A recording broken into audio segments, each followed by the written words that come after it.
Ito ang aming ulam na naman, mga madam. Ang pansit-pansitan. What? Bro, what are you talking about, man? Alam nyo ba, maraming benefits ang pansit-pansitan. Kaya dapat kumain po kayo nitong pansit-pansitan. Yung may mga gout dyan, o may mga mataas sa uric. Maganda po itong pansit-pansitan, mga madam. At damihan mo na rin na sibuyas. Lalagyan natin ng sibuyas yan, mga madam. At lalagyan din natin ng kamatis. Yummy na yan. Yan ang ating ulam ngayon. Ang sibuyas din kasi, mga madam, ay anti-cancer din ito, mga madam.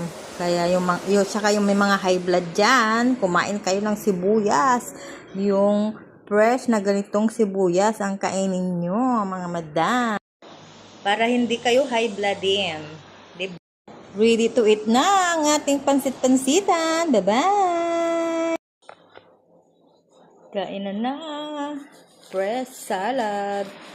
Pansit-pansitan.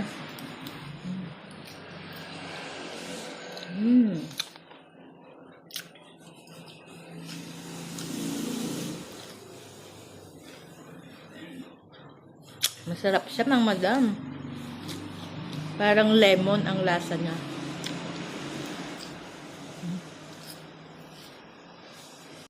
Oh my God! Wow! Kamatis. Sibuyas.